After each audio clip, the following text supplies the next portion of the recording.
Hi everybody, my name is Linda Abraham and I am the president of Accepted and the moderator for today's webinar. I want to welcome all of you to the 5-step guide to successful medical school personal statements to be presented by Jessica Pishko, Accepted's medical school admissions consultant. Before we start, a few items that will enable you to get the most out of this webinar and one that will help us improve future webinars.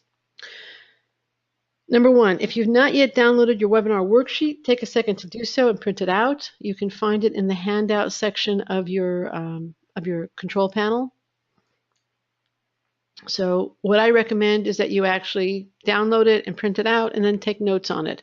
Obviously, you can take notes wherever you want. You don't have to do it this way, but that is my recommendation. I think that will help you really get maximum value from Jessica's presentation. Now, Jessica may ask a few questions during the presentation and ask you to raise your hand in response.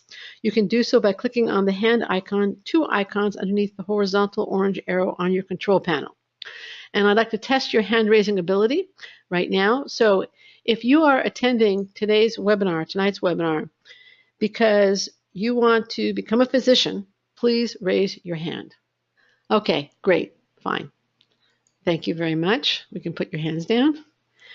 3, we use the question window for your questions, but we also use it for you to answer our questions. So if Jessica asks an open-ended question in the course of tonight's webinar, please post your response in the question window.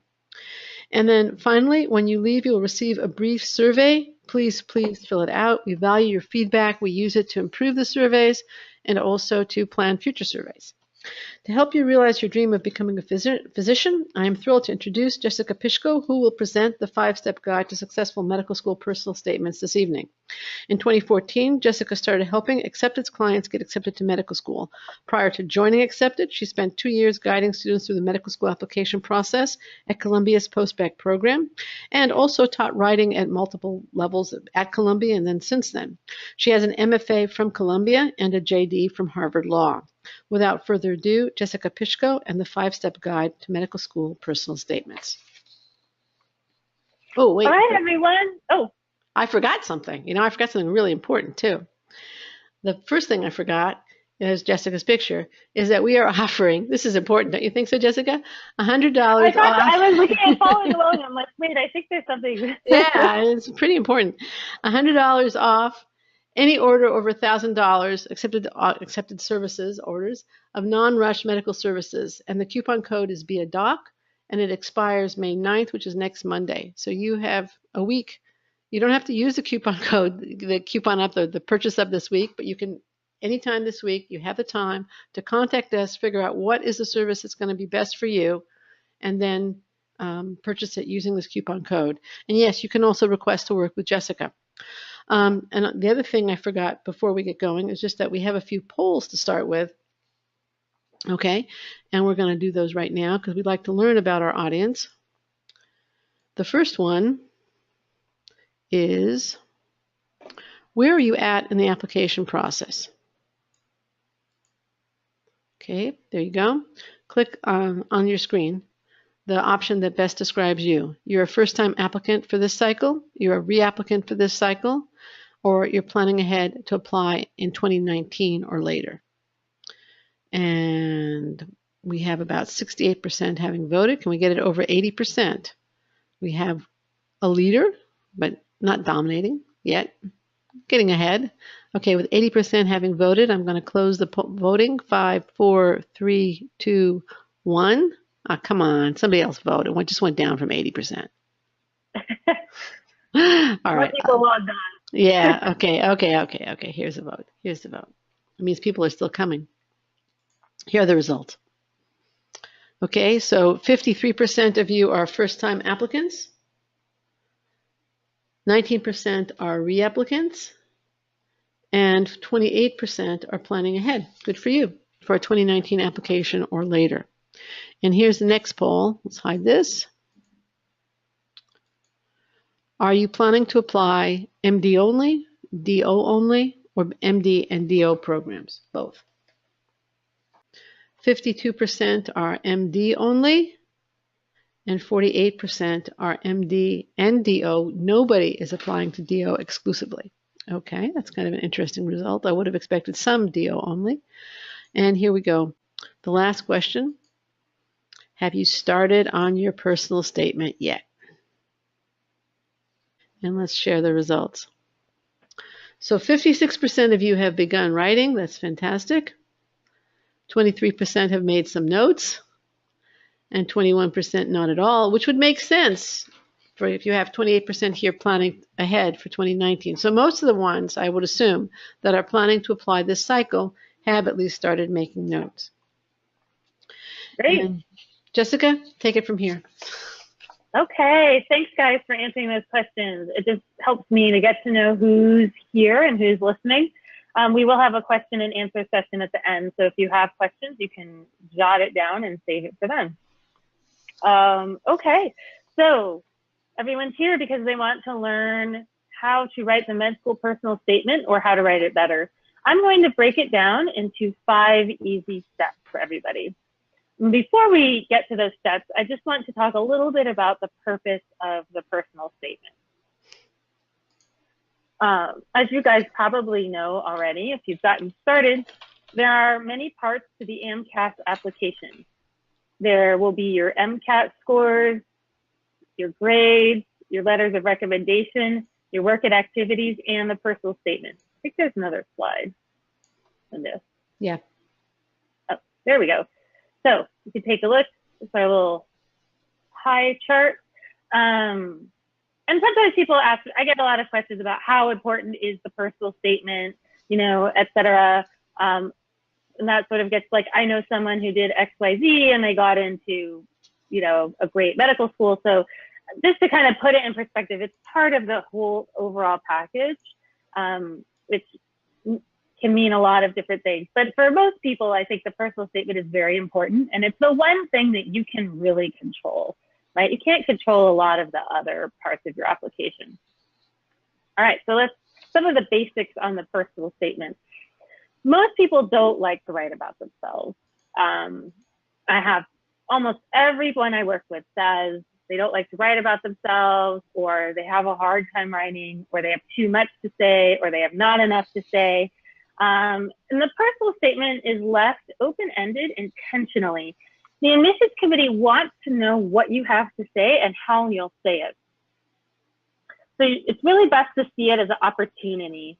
I tell people to think about the personal statement as the one place where you can write about information that the admissions committee won't see anywhere else in your application. So this is the place to distinguish yourself.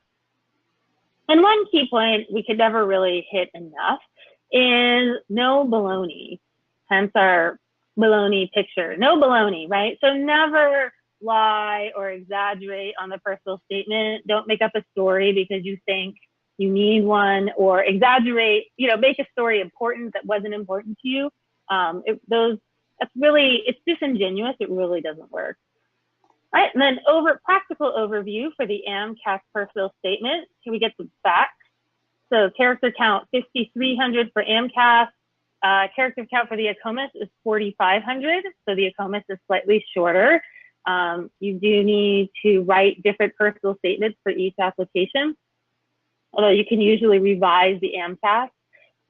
Indeed, the word count is limited, so every word needs to count. And I think both of them, you type your personal statement into a form. You should, of course, write it in a Word document or Google document, edit it thoroughly before you turn it in. And before we begin, I just want to give a quote that I like to put the whole process into context. And this is someone on the admissions committee for Washington University School of Medicine. And he says, "We want applicants to personalize the statement, to tell us something about themselves that they think is worthy of sharing with us, something that makes them unique, different, and the type of medical student and future physician that we're all looking for." So again, in summary, the personal statement is the opportunity for you to show the admissions committee who you are and what kind of physician you will be and med student. All right, next we're going to get to the steps. So let's go through these 5 steps. So I've divided it into evaluate, brainstorm, write, revise, and get advice. And again, always keep in mind the overall goal, which is to give the committee an idea of who you are, what kind of physician you will be. One key point I want to bring up right away, many of you guys have started, which is fantastic, is just leave time. So application season is busy, right? You have a lot to do. And you have other obligations aside from doing your AMCAS application or your ACOMAS application. I tell people to reserve about a month to complete these steps. And the best way to do it, in my view, is just to set aside some time every week to work on your personal statement. My main point is to avoid saying, I'm going to sit down on Saturday and write the whole thing.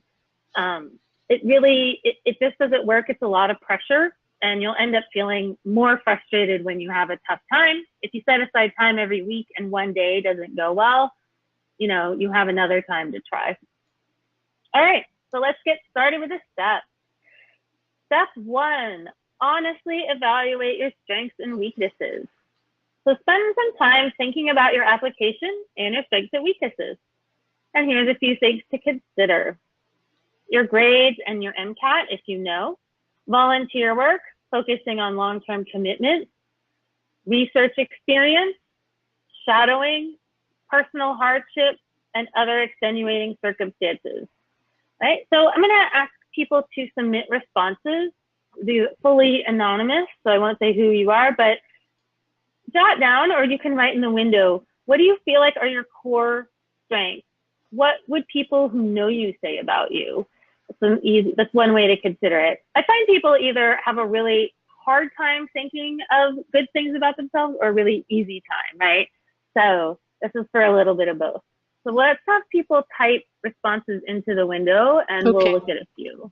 Nonprofit work experience, strong research experience, empathetic, Division I athlete, optimistic, RDMS, hard worker,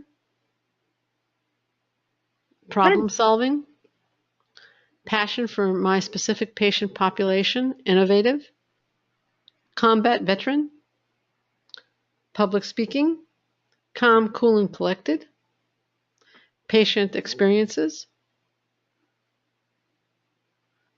reformed student. Okay, reformed student. I assume that means some evidence of the reform too. Yeah. Okay. Holistic range of experiences. That's one good way to put it. Yeah. Okay. Mission trips. Okay. We should go forward. All right. These are great. So we'll talk a lot about, so everyone had, right, so some people you could see were like pretty specific experiences in their life, like things they had done, and some people's thoughts were more a little broader. So later we'll talk a lot about how to kind of write about that, right? Like how to contextualize or write about your experiences and your skills. Again, remember the personal statement is read in the context of your entire application. So you could describe personal qualities not otherwise evident or significant obstacles that might not be reflected in your application. And before we move on to the next step, I just want to bring up a thing that often comes up among people I work with, which is grades and scores. Sometimes all people have grades and scores that may not be what you wish they were. My advice is never to make excuses about your grades. On the other hand, if you do have a significant reason to explain withdrawals or poor grades, you should consider explaining it. And I would also add, if you have a significant upward movement in your grades, that's also worth pointing out and explaining, sort of how you got to that place. All right, step 2, brainstorm. Why you want to go to medical school and be specific. And why you want to go to medical school is the most important question you need to answer in the personal statement, right? So everything else doesn't matter. It doesn't matter as much as why medical school. And here I have another quote from an associate dean of admissions for Cornell. He said, "We look for some originality because 9 out of 10 essays leave you with a big yawn. I like science, I like to help people, and that's why I want to be a doctor. The common, uninteresting, and unoriginal statement is one that recounts the applicant's academic pursuits and basically repeats what is elsewhere in the application. You look for something different." All right, so I just want to emphasize this. It's one that, what he doesn't like is one that recounts the applicant's academic pursuits, right? Sometimes I call that a resume in prose. All right, so now you have an idea of where you're going, but how how do you do this? So how do we get there? How can you stand out?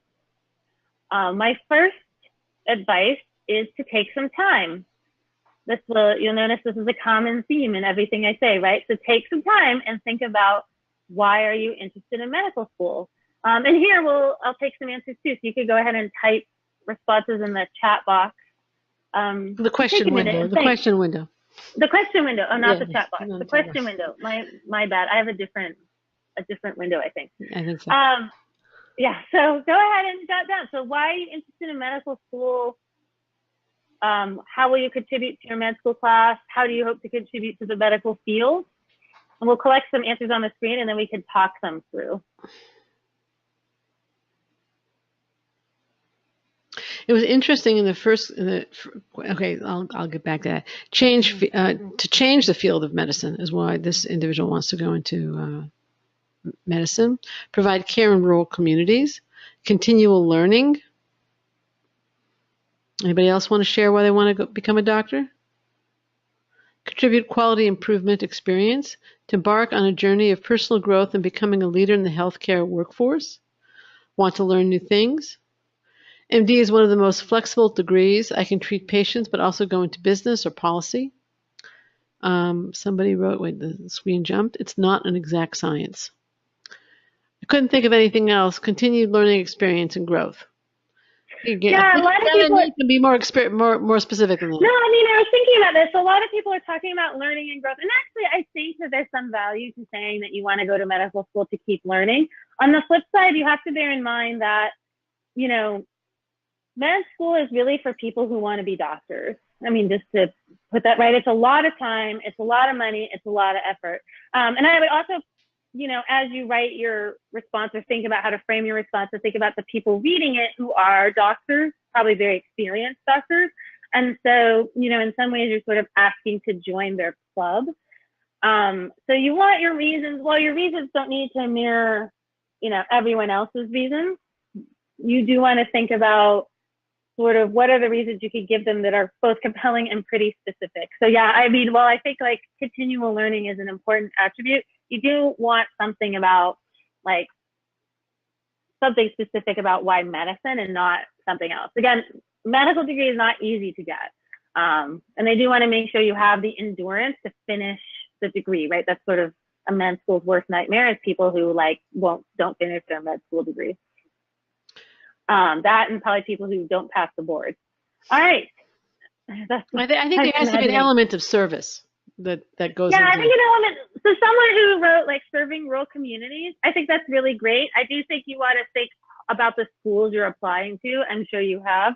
So if you have a specific group of people you really want to work with, you want to think about where you're applying and just ensure that your application isn't too narrow for where you want to go. Of course, I don't know this person enough to know how to contextualize that experience, and it might come from, something else, or personal experience or work or something like that. So I do just, but I also think it's good to have an idea of who you want to serve and maybe why that's important, right? Like why serving rural services is an important thing.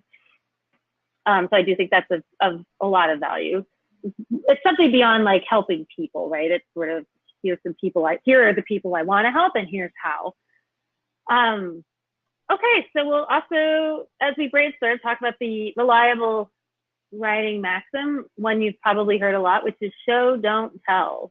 We'll talk a lot about show, don't tell, because I think for a lot of people, the question is, well, how do I show that? Instead of telling people, I like to learn. How do I show that I like to learn, right? We will talk more and more about that, but you want to start thinking about specific ways you can show that. What have you done that shows that? And you want to remember also that med schools are looking for people with the desire and capacity to get through the program and do well, right? And one thing I also kind of mentioned to people, not to frighten them, but just to put the application in some frame, is that med schools don't need you, right? You need them. So most applicants are qualified, 9 out of 10, maybe more at this point, right? You need them. So think of it as you are asking them to let you into their club, you don't want to say like, well, if I get a med school degree, I'll be able to do a dozen different things. Like a med school degree is a great degree for me. Because a med school will say, well, of course a med school degree is a great degree for you. That's why so many people want it. Right? So it's really more about, well, why are you good for a med school? And one of my favorite stories, this was a while ago when I was working at Columbia. A dean from Johns Hopkins came and was talking about two applicants who had the same job. They were orderlies in a hospital, so they would push people on the gurneys. And this was an interview context, but I think it applies here as well. He asked one applicant how they liked being an orderly, and the applicant said it was okay, and then sort of moved on to other things. And he asked another applicant, well, how did you like being an orderly? And the applicant started to talk about all the things that she learned from the job and all the people she talked to and why it was really valuable. And so his point there was sort of, well, who's the person that you want at your med school? To sort of say that, well, you know, he knew as a dean of a med school that pushing gurneys was not a really exciting job, but he wanted people who were excited to do it anyway, right? Because it sort of shows like a willingness to be of service, humility, and other qualities med schools look for.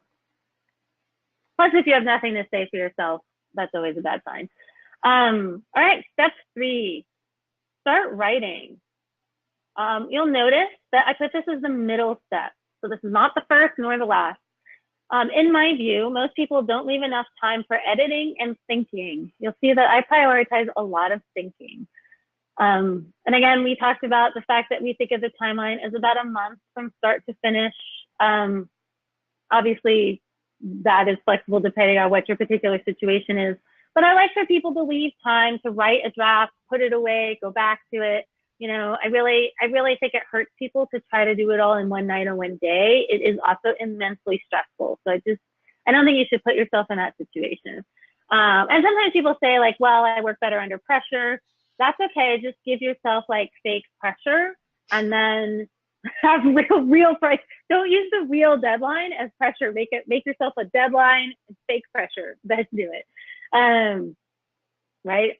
Okay, and you know, the most important part of writing is just put words on the page. Everybody has to start somewhere. You know, remember, you can always revise. Don't be afraid to make mistakes, especially, you know, I know I'm sort of giving everyone a lot of do's and don'ts, but everyone has to start somewhere. And I use this quote by Anne Lamott. She's a writer and an essay writer. I'm not, if you aren't familiar with her, she has a great book about writing. And in that book, in one of her essays, she says, the first draft is the child's draft where you let it all pour out and then let it romp all over the place, knowing that no one is going to see it and that you could shape it later. So that's my suggestion, is to write that first draft like no one's ever going to read it. Again, because you just have to get words on the page. No words on the page, there is no essay. And then as you continue to write, you sort of write your first draft and then keep writing, you try to choose the best details that show what you're like and what you will be like as a physician. You always want to emphasize work, volunteer work, and service, working with people, but it doesn't need to be just in a medical setting. Scientific curiosity, but doesn't need to be in a lab. And also consider whether you need to balance out your application. One of the reasons why I contextualize the essay in terms of the application is that you don't want everything to repeat. You don't want the personal statement, the work at activities, and all your letters, and maybe your committee letter if you have one, to just repeat the same story verbatim. You want to try to present different aspects to the admissions committee. Really avoid writing a resume in prose. I think the longer I do this, the more they bother me. And the more I see essays, the more it bothers me. Like, the admissions committee doesn't want to read a list of your accomplishments. They don't want to read, like, I did this thing and then I did really great, and then I did something else and I did really great there. You know, choose a few things that stand out for you. If you're really, right, if you're having sort of trouble kind of thinking about it, if numbers are helpful, right, I would say like choose 3 things and write about those. Some people think you guys are all applying to med school, so applying numbers or, you know, something easier to grasp on. So if that's easier for you, then do that. You have other essays to write later, so, you know, nothing is ever wasted. as I tell my clients. So, other drafts, other ideas, they can get used later. So never think of writing and rewriting as wasted effort. Nothing is wasted. Again, remember, show, don't tell. Give specific stories and examples as much as you can. And even, focus especially on the stories. When you're doing the telling, focus a lot on what you did, right? So if your story is about talking to someone, what did you say? How did you say it? Sometimes people focus on details, but they're the other details, like what the room looks like or the weather and what have you. Not that those aren't good, colorful details, but actually the details you need are like exactly, sometimes I ask my clients this, exactly what did you say to that person, right? Or how did you say that? What did you do that made them trust you? Those kind of details. If you're a career transitioner, I know we had a few who mentioned that earlier, or if you had a different route to med school, you want to show all those changes in a positive light, right? So admissions officers like people with different experiences. You want to frame things positively, right? So you don't want to say like, I hated advertising, or, I started off in business but decided I didn't like it. Frame it as moving towards medicine. If something were to happen that, if you got laid off, for example, through no fault of your own, it's always a fair thing to point out, right? So it's not to sort of say to hide things, but rather you kind of want to, you just want to frame it positively and not, it's sort of like, I hated business, so I decided to apply to med school. If you have a challenge to write about or difficulty you overcame, similarly, emphasize how you overcame the challenge, not the trouble itself. I encourage people to try to keep it positive, and positive is not to say like that there's nothing sad or bad in it. But I think when I say positive, I mean you want your frame of mind to be positive, right? Because the personal statement is a forward-looking essay. It's okay to admit weakness or a time when you made a mistake, but the point here is you're looking forward, right? And I think to get, for people to want someone in their school, they want someone who's thinking that way, not someone who's sort of like stuck in their past troubles.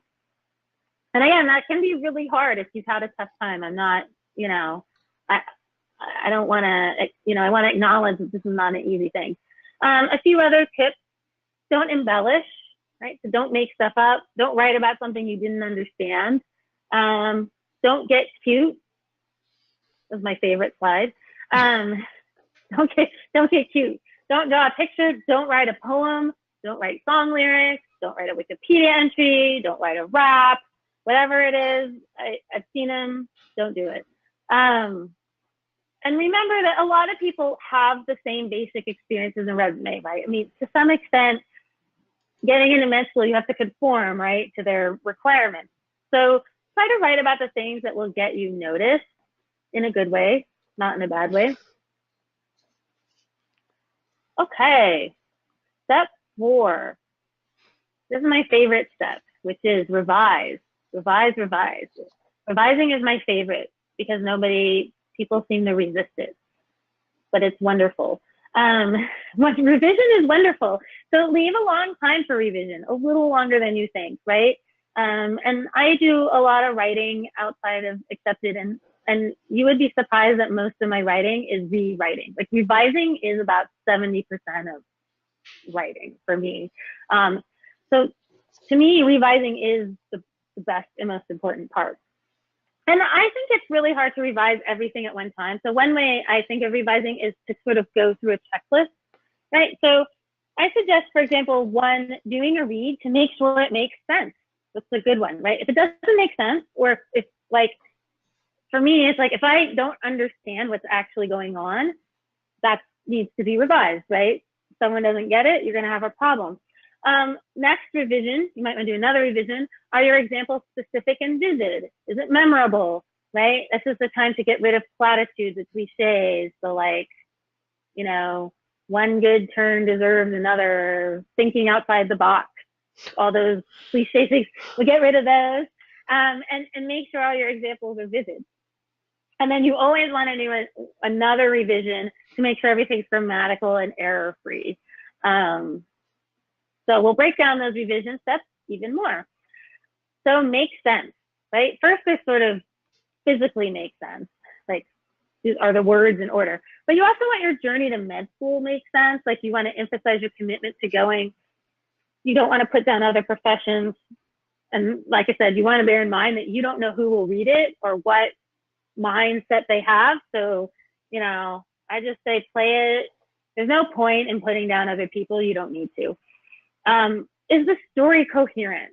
Right? Make sure things are set in a way that people can understand it, but you also need it to sort of make sense from beginning to end. Like, can I see why this person's going to med school? Right? That's a sort of important holistic thing. When you start making sense on a sentence level, I encourage people to use shorter sentences and shorter paragraphs. They're easier to read. You could think about whether you could read your sentence in one breath. And alongside that, try to be concise and not wordy. Right? So I encourage people to try to cut words, reduce words if you can. Try not to repeat. And make sure you use strong verbs and avoid the passive voice. Right? You want the subject and the verb very active and clear for the reader. That's the easiest to read. It's also the most engaging. If you pick up a novel, you'll notice that most sentences are written that way, right? So like if you read The Hunger Games, it's written active, right? There's a lot going on. It's not in the passive voice. And that's because it's easier and more engaging to read. Your essay too can be like The Hunger Games. Are your examples specific and vivid? Now I have The Hunger Games in my head. So try to make you want the beginning to attract interest. You could include details like sound, smell, taste, feel, look. Again, I discourage you don't want to overdo it because readers get a little turned off with like too much cinematic detail. I think, again, the detail works if it's also quite clear why the detail is there and what the relevance is. Like in my view, everything in the personal statement has to be, right? It has to push towards your goal. You don't want extraneous stuff. Avoid cliche, a very important one. If you're not sure if it's a cliche, ask someone. Ask someone if they've heard it before. You also want to avoid quoting other people and talking too much about other doctors. Sometimes people really want to write about their influences. I encourage you to try to limit that. I feel like it wastes a lot of space because you're not talking about yourself or explaining why you want to go to med school. Finally, grammatical and error-free. For many application readers, these are doctors, attention to detail. This is going to be a major pet peeve for a lot of them. You really don't want errors. It makes you look sloppy, and people don't want sloppy doctors. And also just, I think, gives the impression that you didn't care enough to like proofread it. Read your statement out loud. That helps you catch a lot of errors. And finally, one of my tips about revising is to revise with an open mind and try not to get too attached to one idea at the process. So sometimes the best focus isn't your first idea. You don't want to be so attached to what you wrote down the first time that like you feel bad changing it, right? And maybe you change it back. That happens too, but you just want to keep a little bit of flexibility about it. And same with writing, right? Remember being humble, the importance of humility, both in the statement and in the writing of it, right? So kind of the act of writing the personal statement is sort of prepping you for med school, right? Sort of this thoughtful act. All right, step 5, get an outside opinion and revise some more. Kind of related to what I said about revising being a continuous act. One advice I have is don't wait until you feel done or almost done to get outside opinions from an advisor or writing consultant. And the reason for that is, well, one, sometimes when people are done, they have in their head, like, I'm all done now. And then if someone suggests a major revision, that makes them feel really upset. And so you just want to kind of, again, part of being open-minded. It can also feel too daunting if you wait too long. So if you wait until the day before it's due, like my sort of, like sometimes people wait until the day before they want to submit and then say, okay, now give me your opinion. And it's like, well, now you may need to put in more writing and work, and you don't want to rush it if you could avoid it. You also want to be a little choosy in who you ask. Guaranteed, if you ask 5 people, you'll get 5 ways. It just doesn't matter who you ask. I suggest to avoid asking people who know you really well. You want someone who will tell you honestly whether the personal statement conveys what you think it conveys. Sometimes people ask like their friends who got into great med schools, or their, father's friend who's a doctor. It's not that those people aren't valuable. It's just like sometimes you'll get what works for that person, but maybe not what works for you. And again, you want to return to what you want your essay to communicate.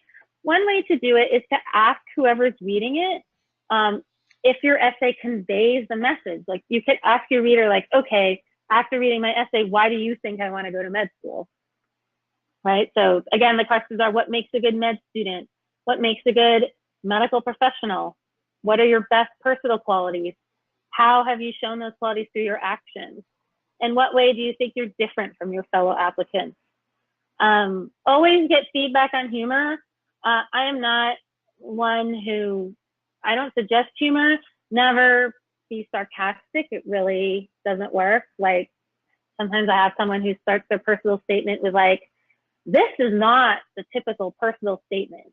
And you're like, yes, it is. Right? So, I mean, this doesn't work. You should be humble, but earn, being a doctor is serious business. Med school is very serious. Like, you don't want to, and humor can rub people the wrong way, and sarcasm doesn't always translate. And again, be willing to revise again and again. So come to the process with some openness. All right, so in conclusion, you want the personal statement to feel authentic, and you want it to be the best version of who you are, right? So when I say positive, that's what I mean, the best version of who you are. So see the personal statement as an opportunity to show who you are as an applicant and explain why you would be good at being a doctor. And we'll review the steps. So the steps again are evaluate, brainstorm, write, revise, and get advice. And my most important tip is really be honest. Be honest with yourself. It's your personal statement. And at the end of the day, you have to stand behind it and feel good about how you presented yourself. And I do hope that if you follow these steps, your writing experience, if it's not pain-free, at least feels, doable. It's something that you can accomplish. Thank you so much, Jessica. Right. Yeah. Thank you so much for this wonderful webinar. Thank you, attendees, for your questions, answers, and carving out time to attend this event. We're going to get to the Q&A in a minute. Your goal in your personal statement is to introduce yourself to the admissions committee as a real human being. That's why Jessica's been emphasizing the importance of honesty and sincerity throughout. A real human being, an individual, and to help them go beyond the transcript and the score report, the short nuggets that they can find elsewhere in the application, to get to know the real you, a person motivated to become a physician with hopes and dreams, skills, strengths, maybe a few weaknesses, and lots of competition for every single spot. Your goal throughout the application process is to apply confidently and successfully to the best programs for you. Now, Jessica has given you tons of great advice just now. She's told you what you need to do, but she can't, and I can't, and no one can teach you how to apply these excellent suggestions to your particular situation unless they work one-on-one with you. To get that kind of support, you need the know-how supplied by experts applying general information to you as an individual, and that means consulting. Jessica, the other medical school admissions consultants that accepted, and I have mentored hundreds, if not thousands, of medical school applicants through the writing required of the medical school application process. And that includes the personal statement, the most meaningful experience essays, the activity descriptions, and the secondaries. And given the complexity of the application process, and it's a tough process, the stakes, you need a guide who knows the process inside and out and who can support you through this grueling journey. You need Accepted to be your guide. With Accepted, you get a customized approach that fits your needs, not one size fits all. You get access to professional expert advice. You can save time. You can apply with confidence, and you can improve your chances of acceptance. We have admissions experts who can mentor you through the process. Jessica worked, I mentioned, for Columbia's postbac program. We have a former admissions director. We have former postbac program directors. We have people who've been consultants for 15, 20 years on staff. They can be your guide through this stressful, time-consuming process. Here's what I suggest you do. When the webinar is over, and we are going to have a Q&A, as I said, in just a minute, go to accepted.com/medessay, choose the service that's right for you, get the guidance you need, and then apply effectively, confidently, and effectively. Now, some of you may say, isn't accepted expensive? Well, so is rejection.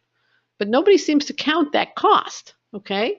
What is the cost of rejection? Well, there's the cost of reapplication, and that can easily be several $1,000s just in application fees, if you count the MCAS fees and the secondary fees.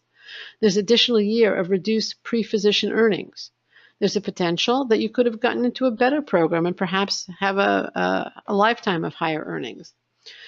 The minimum investment to work with an accepted consultant is $315, and a primary application package that would get you help with the personal statement, with the most meaningful experience essays, and with the activity descriptions is $25.25. So every year, we work with applicants who talked to us a year earlier and decided, after taking the do-it-yourself approach and getting rejected, to work with us. They would have been better off working with us initially, and frankly, so would you. But enough from me. Let's hear what some clients have said. Jessica really helped me with writing my personal statement. She helped throughout the entire editing process, not only for my personal statement for MD schools, but also for DO schools. Without her help, I don't think I would have been as successful as I was during my medical school application cycle. Now I will be starting medical school in the fall. Or the individual on the right. As an international student, and I'm going to take out snippets here, I spent my entire pre-med hearing how impossible it was for me to go to medical school. However, when it came time to apply, Alicia never seemed to let that become a part of my application. Thanks to her, I interviewed at Harvard, Stanford, Yale, Northwestern, Duke, Dartmouth, and New York Medical College. I'm proud to say that thanks to her coaching, I'll be matriculating at an Ivy League medical school this year. Thank you, Alicia, and everyone at Accepted for believing in me. Now, as I mentioned before, Jessica is available and great, but I don't want you to think that she's the only one that can work with you, because she will book up. So that's why I also have a comment from Alicia's client.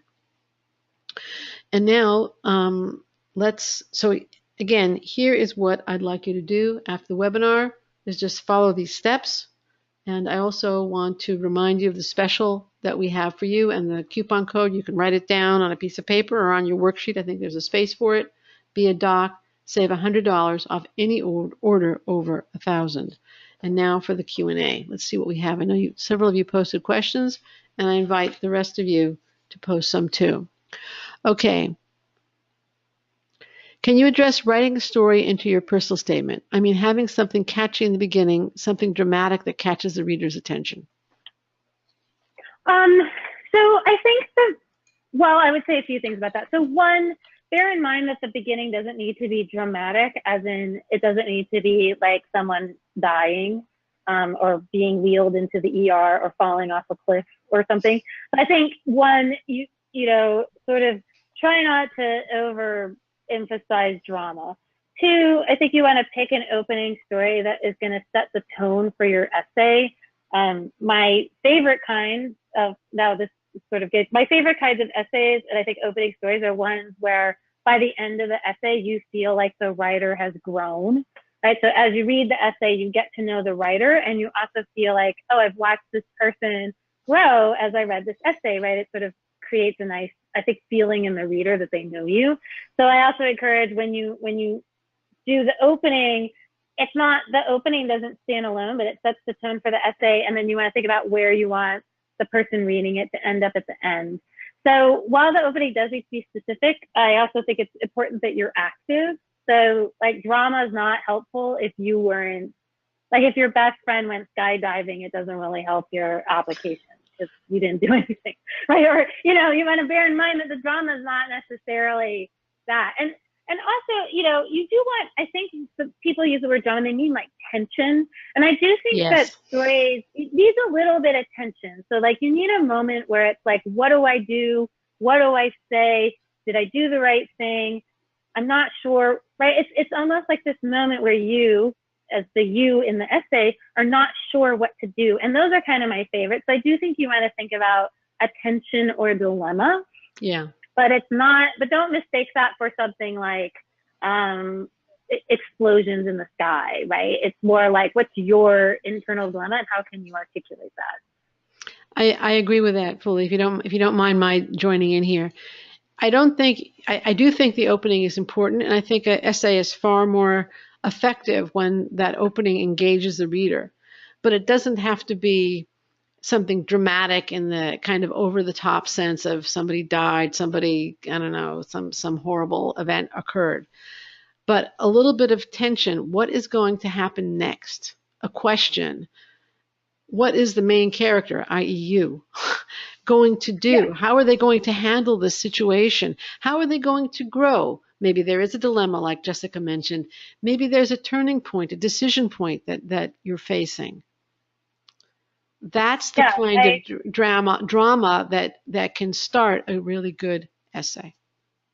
And again, I'll, if you think about novels or TV shows, I can use my Hunger Games one, even again, right? So the dilemma in the Yeah. Hunger Games is not the activity that's going on, but she makes the choice to save her sister, right? So the main character, the drama, the tension is actually the main character makes a choice that now she has to deal with the consequences of, right? So similarly, what matters is not the extra stuff, but like you making the choice that now you have to deal with the consequences of, or something, right? Or you trying to decide how to deal with the problem. That's the sort of tension or drama I think we need. Right. You're on the cusp of some form of transformation. Are you going to make it? Aren't you going to make it? That kind of Hopefully, thing. yes. Yes, yes, you should make it. Well, unless it would be a negative transformation, then you don't want to make it. But okay, Right. let's go on. That was a very good question. Thank you. Okay, I was going to answer that question, but that person left. So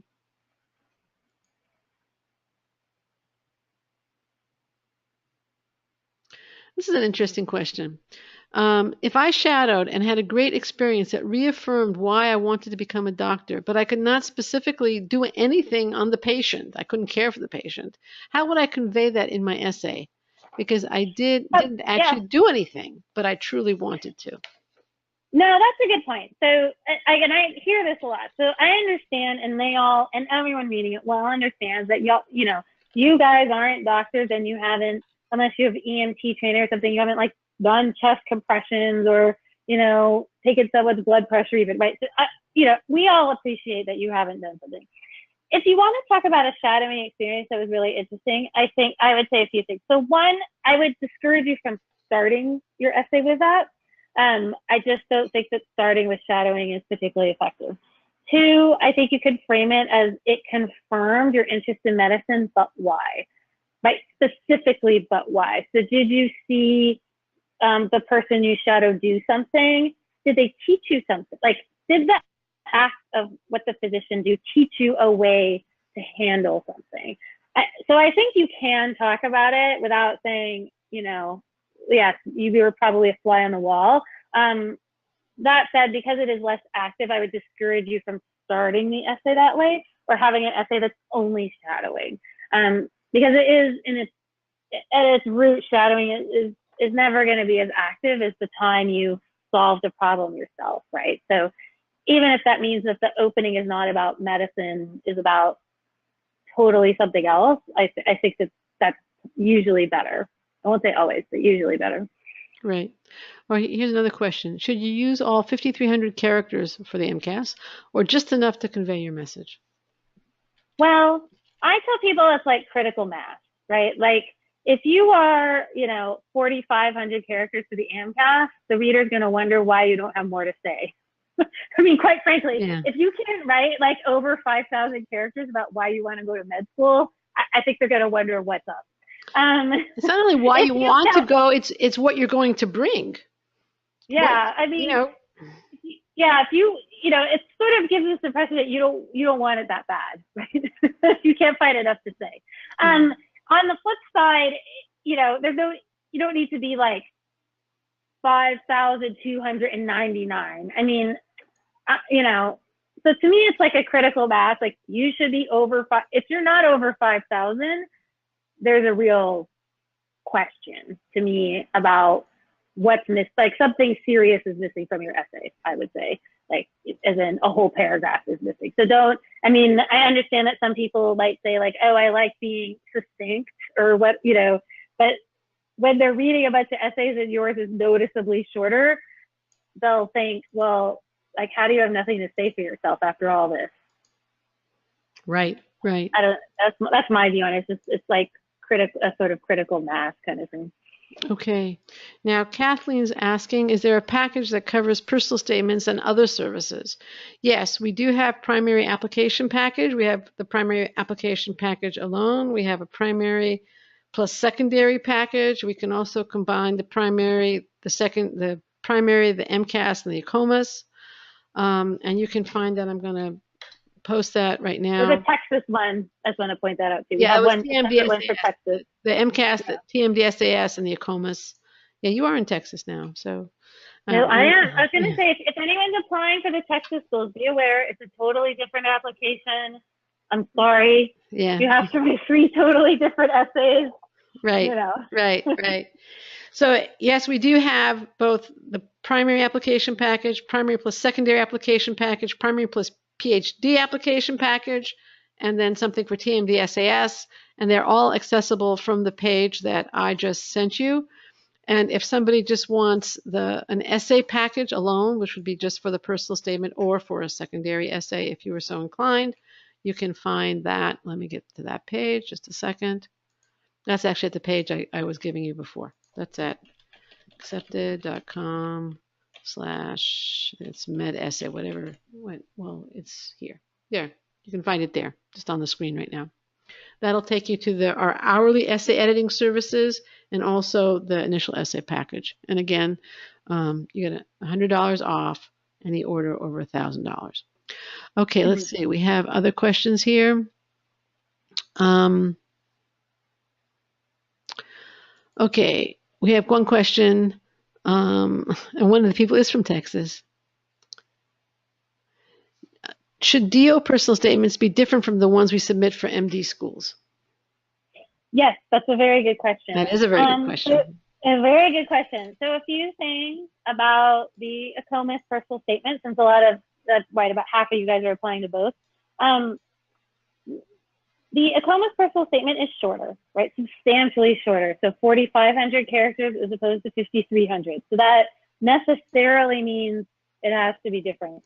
The ACOMAS personal statement also needs to include some element of why you want to study osteopathic medicine.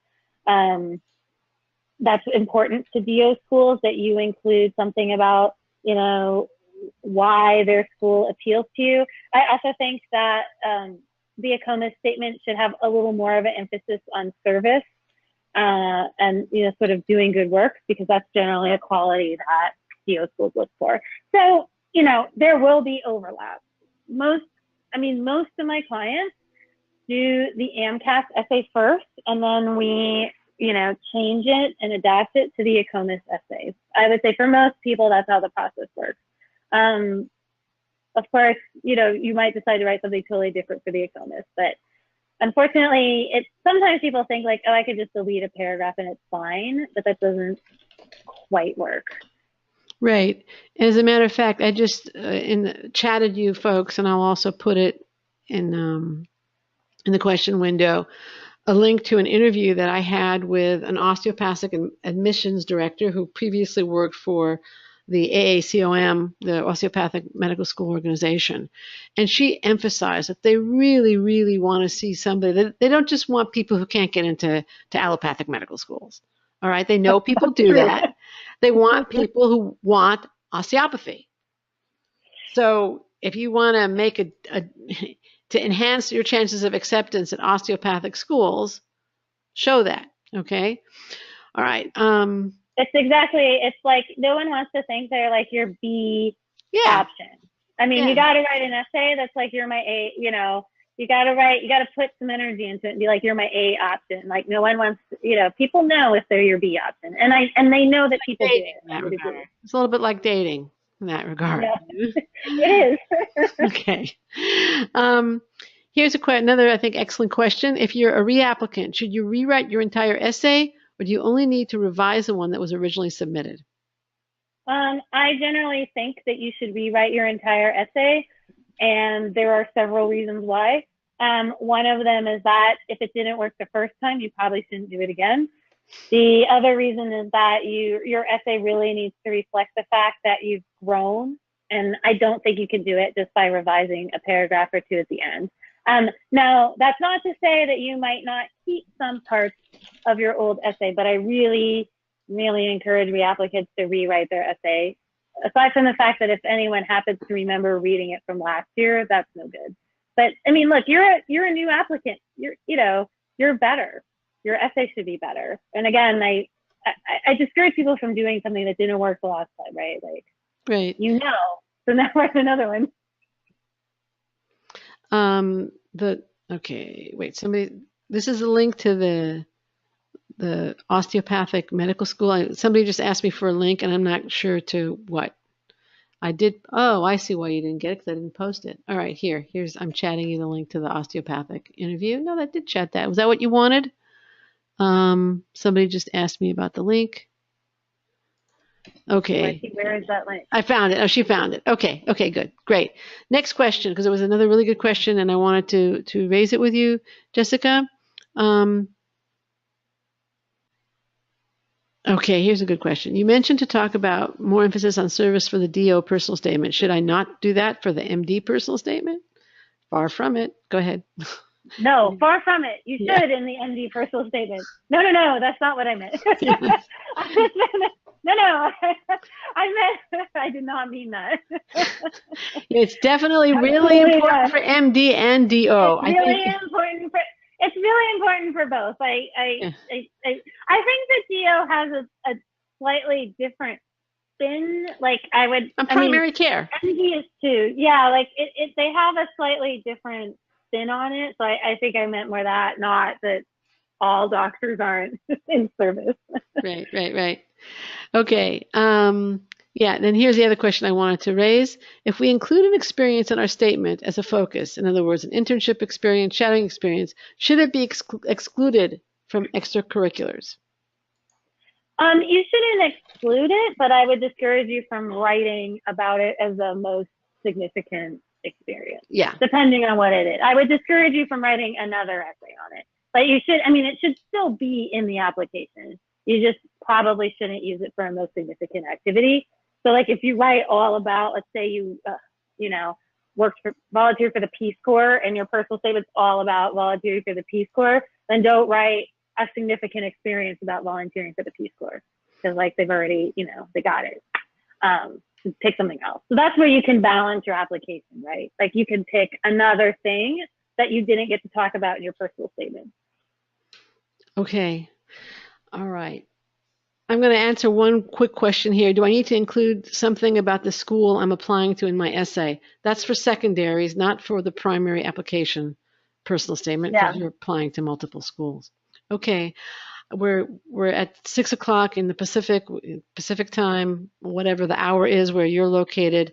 And I want to thank you again for your time, your attention, your questions, your answers. I'd like to share a final thought and story. Jessica worked with a wonderful applicant, and unfortunately, I don't have. Give me 1 second, and you know which applicant I'm talking about, Jessica. I don't want to give his name. Can you tell me what was his story? Okay, because I think you called him Larry in your yes, yeah, I know I called him Larry, but a pseudonymous. So I had an applicant. He was a great person. He was applying second round. So he was, like I said, a lovely person. He applied. He was a reapplicant. He was a reapplicant the second year, and he had a lot of non-medical experience. He had done Teach for America, and had a lot of non-medical experience, and also had trouble with his grades, had a few things, some trouble with his grades. He did a master's program so he, applied, didn't get in, did a master's program, and was reapplying. And so, his application was really important because he had gotten close the year before, didn't get an offer. So we worked really hard to show why his application was a lot better the second time around. Again, this is another good for the person who asked, do you need to rewrite it? Yes, we actually totally rewrote, I think, all of his materials. And, he had also changed a lot in the year. Like, not just he got a master, sort of like, not just like this person got a master's degree and that's it, but he had actually changed a lot and had thought a lot more about what he wanted to do in medicine, why he wanted to study medicine. He had evolved, he had grown, and we really wanted the written work to do that. So we focused a lot on presenting his past experience in a way that was really compelling. So he had done a lot of work. He had started his own nonprofit based on his previous work. So we were able to show continuing interest in the communities where he had worked. And then sort of aside from just the written materials, we worked a lot on his interview skills, because we felt that was something that had been a little bit difficult last round. And, another major part of his application, quite frankly, was he applied a little late the first round, and he applied earlier this round. So we were more prepared. He got his secondaries in faster, also important. Right. And in the end, he got multiple acceptances. Right. So he was able to choose the program that was the best fit for him. And I got an email from him, or I got an email from Jessica, which was forwarding the email from him. Hey, Jessica, I got into UVM this morning. This is dated November 20th of this fall. So thrilled about the news. Thank you so much for your support throughout this process. I'm still waiting to hear back from a couple of other schools, and he was accepted, I think, at one or two other schools. He was absolutely thrilled. So yeah, I forgot I know UVM, he wanted to do like community medicine. So that was like really important to him. To go to school, that was a big deal. Right. So it's good. It worked out great. He got in. He had numerous obstacles to overcome, as you just heard from Jessica. He not only got in, but he knew he was in, I think, before Thanksgiving. He did it. He got accepted. You can get accepted. Get accepted.